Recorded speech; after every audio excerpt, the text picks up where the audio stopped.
आइए दोस्तों, आज हम आपको सिर कटे हुए भूत की कहानी सुनाने जा रहे हैं। मयंक एक मल्टीनेशनल कंपनी में मैनेजर की जॉब करता था। मयंक ऑफिस से घर जाने के लिए उस दिन लेट हो गया था। सर्दी का मौसम था, रात जल्दी हो गई थी, ठंड बहुत पड़ रही थी और रास्ते में चलते चलते मयंक को अचानक एक आवाज़ सुनाई दी, रुक जाओ। मयंक वहीं रुक गया और पीछे मुड़कर देखा, लेकिन पीछे कोई भी नहीं था। फिर से आवाज़ आई, सुनाई नहीं दी, सामने देखो।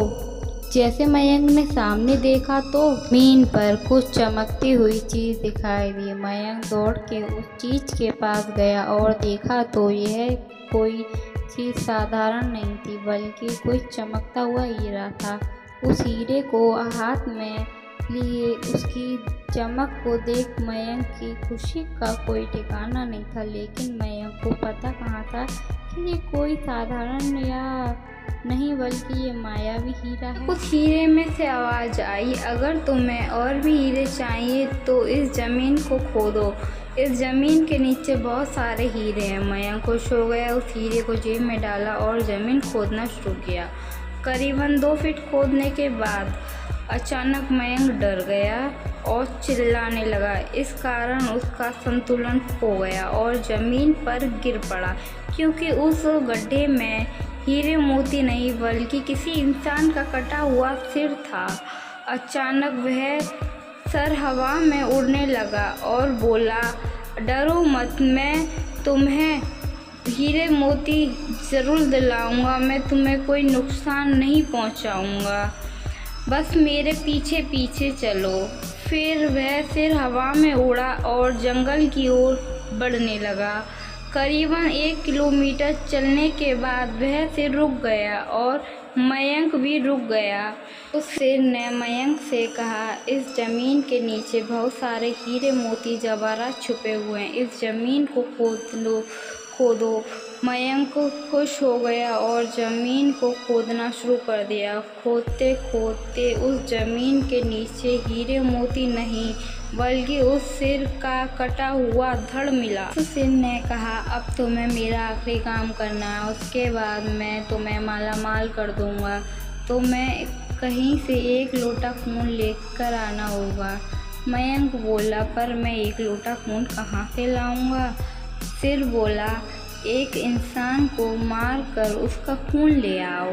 मयंक डर गया और बोला, नहीं नहीं, मुझसे ये नहीं होगा, मैं ये नहीं कर सकता। अगर तुमने ये काम नहीं किया तो मैं तुम्हें बहुत ही मुसीबत में डाल दूँगा, फिर तुम्हारी पूरी ज़िंदगी नर्क बना दूँगा।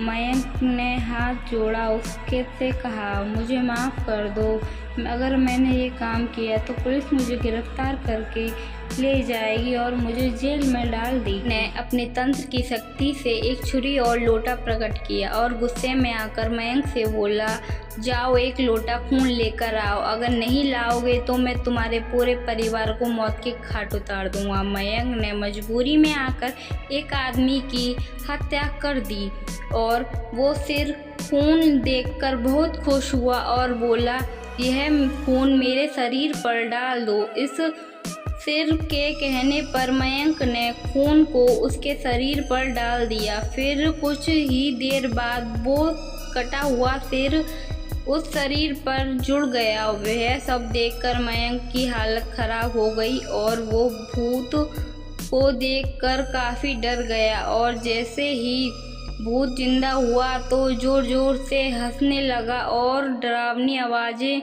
निकालने लगा और बोला, तुमने तो बहुत बड़ी गलती कर दी कि तुमने मुझे फिर से जिंदा कर दिया।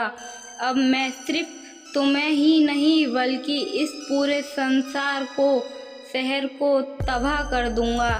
डर के मारे आवाज़ भी नहीं निकल रही थी। वो अपनी जान बचाने के लिए दौड़ लगाने लगा, लेकिन भूत ने छलांग लगाकर मयंक को ज़मीन पर गिरा दिया और बोला, मुझे बहुत तेज़ भूख लगी है, अब मैं तुम्हारा मांस खाना चाहता हूँ। जैसे ही भूत मयंक को खाने के लिए आगे बढ़ा, तुरंत ही उसका सिर धड़ से अलग हो गया। मयंक समझ नहीं पाया आखिर ये चमत्कार कैसे हुआ। जब मयंक ने पीछे मुड़कर देखा तो एक अघोरी बाबा खड़े हुए थे।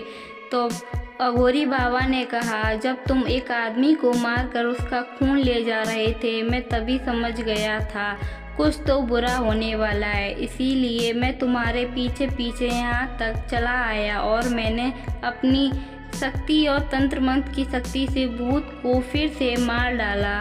अब तुम निश्चिंत हो जाओ और घर को जाओ। अब तुम्हें पर कोई खतरा नहीं है। आज मयंक उस बात को आज तक याद करता है और रूह भी कांपने लगती है। हमारी वीडियो अच्छी लगी हो तो लाइक शेयर सब्सक्राइब कीजिए। मिलते हैं नेक्स्ट वीडियो में।